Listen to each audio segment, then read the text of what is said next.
ఉపన్యాసంలో piece and harmony గురించి కూడా స్వామీజీ చెప్పారు. అది కూడా తెలుసుకుని క్లాస్ ముగించేద్దాం. హార్మోనీ అంటే సామరస్యము. సమాజంతో సామరస్యంగా ఉండాలి, మనతో మనమే సామరస్యంగా ఉండాలి, సెల్ఫ్తో, మన చుట్టూ ఉన్న వాళ్ళతో ఉండాలి, చుట్టూ ఉన్న పరిస్థితులతో సామరస్యంగా ఉండాలి. అప్పుడే జీవితం ప్రశాంతంగా హాయిగా ఉంటుంది. ఈ సామరస్యం రావాలి అంటే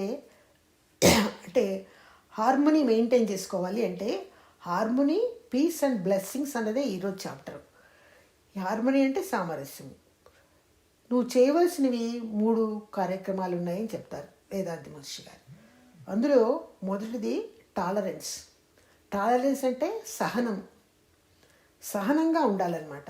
జీవితంలో ఏదైనా ఇబ్బందులు వచ్చినా, కష్టాలు వచ్చినా, దుఃఖాలు వచ్చినా, ఎదుటి వ్యక్తి మన ఇబ్బంది పెట్టినా, భార్య వలన భర్త కానీ, కొడుకు వల్ల తండ్రి కానీ, తల్లిదండ్రుల వల్ల బిడ్డలు కానీ, అత్తమామల వల్ల కోడళ్ళు కానీ, ఈ రకంగా ఇబ్బందులు అవి వస్తే కొద్దిపాటి సహనాన్ని ఏర్పరచుకోమని చెప్తారు.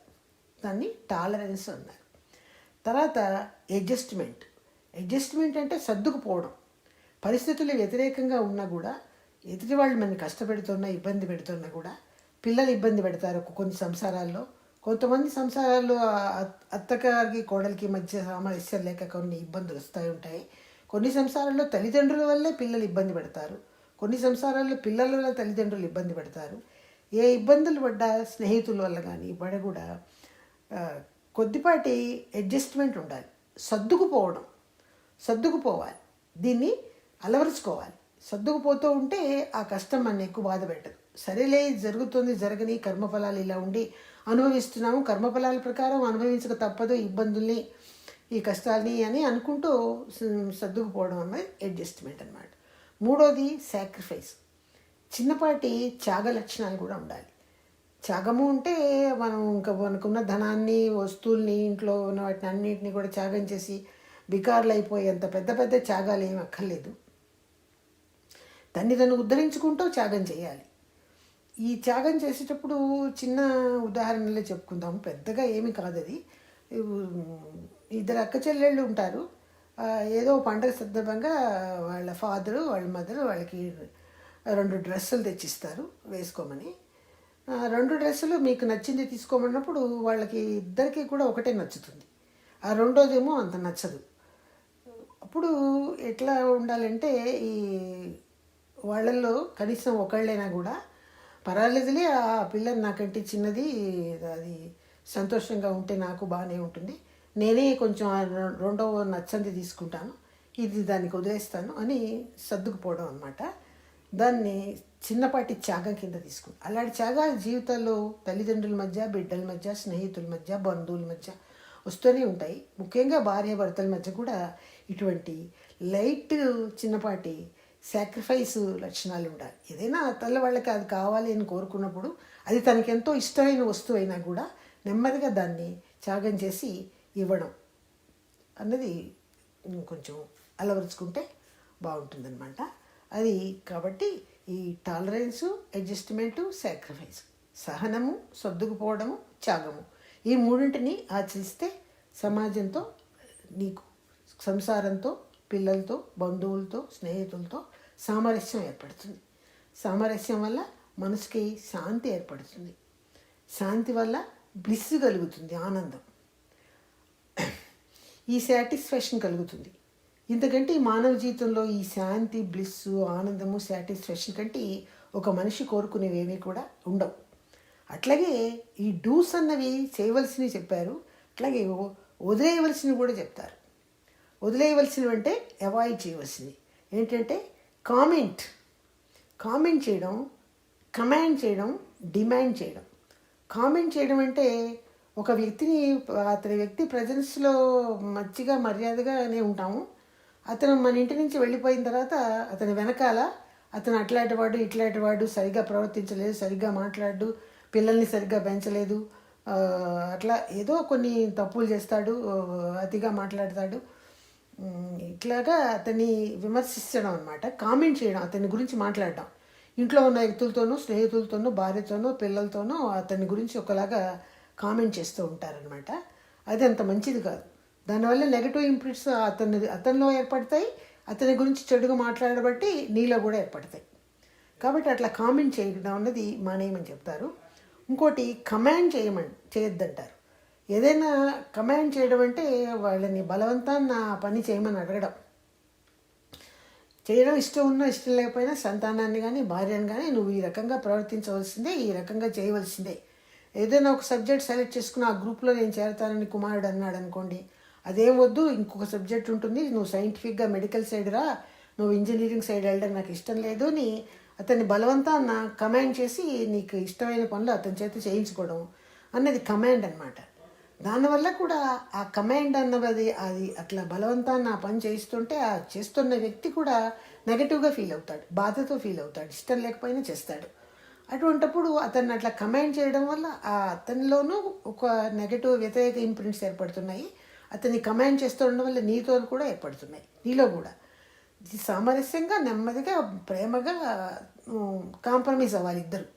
ఇద్దరు కూడా ఒక గ్రూప్కి సెలెక్ట్ అయ్యి కాంప్రమైజ్ అవ్వాలి. అలా కమాండ్ని మానించాలి. డిమాండ్ అంటారు. డిమాండ్ అంటే ఇది కూడా అంతే. నువ్వు ఈ పని చేసి తీరాలి అని డిమాండ్ చేయడం అనమాట. ఇంట్లో సర్వెంట్స్ ఉంటారు, వాళ్ళ చేత పని చేయించుకోవాలంటే సామరస్యంగా చేయించుకోవాలి.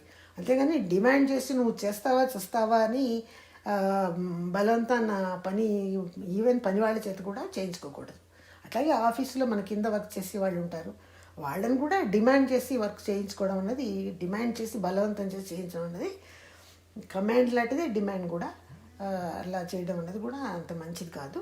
దానివల్ల కూడా మీ మానసికమైన శాంతిని మీరు పోగొట్టుకుంటారు. వాళ్ళని అంత డిమాండ్ చేయడం వల్ల మీరు డిమాండ్ చేయడంలో ఉద్రేకం వస్తుంది, ఎమోషన్ వస్తుంది. ఆ ఎమోషన్ వల్ల మన మైండ్ వేవ్స్ మళ్ళీ బీటాకి వెళ్ళిపోతాయి. ఒక్కసారి బీటా నుంచి కూడా ఇంకా పైకి వెళ్ళిపోతాయి. మామూలుగా ఈ మ్యాడ్ పీపుల్ ఉంటారు, సైకలాజికల్గా కొంచెం అప్సెట్ అయ్యి మ్యాడ్ పీపుల్ ఉంటారు.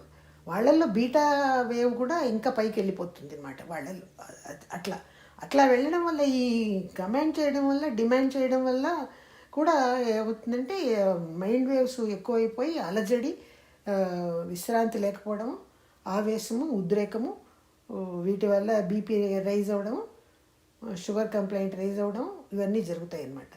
ఈ కమాండ్, డిమాండ్, కామెంట్, ఈ మూడు కూడా ఆపాలన్నమాట.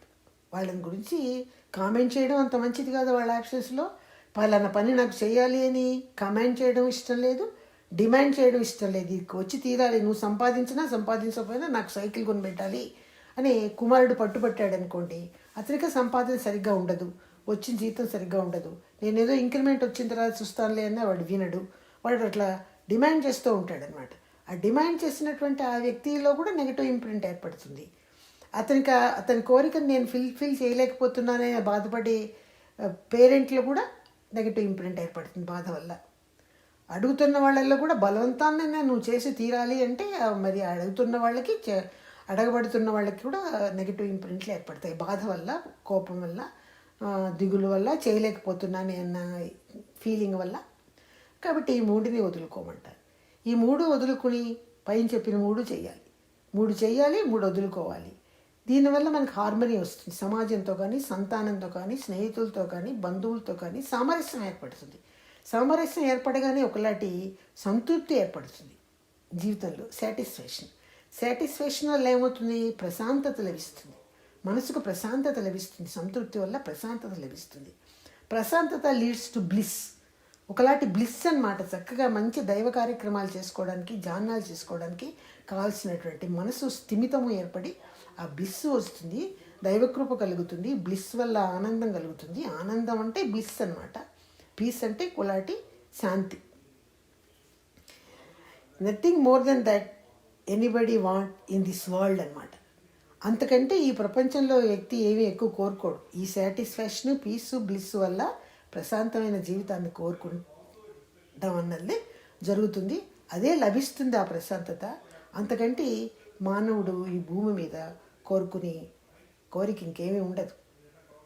ప్రతి విషయంలోనూ, ప్రతి సమస్యలోనూ, ప్రతి జీవితంలోనూ, ప్రతి అవకాశంలోనూ కూడా లభించవలసింది ఏంటంటే సాటిస్ఫాక్షన్, పీస్ అండ్ బ్లిస్. సంతృప్తి, సంతోషము, ఆనందము. ఈ మూడు కలిగితే జీవితం ఫుల్ఫిల్ అయిపోయినట్టే. అంతకంటే ఇంకా లభించవలసిందేమీ జీవితంలో ఉండదు. సుఖినో భవంతు. ఈరోజు క్లాస్లో మహర్షి గారి చేత చెప్పబడిన హార్మనీ, పీస్ అండ్ బ్లెస్సింగ్స్ మీద మాట్లాడుకున్నాము. సుఖినో భవంతు.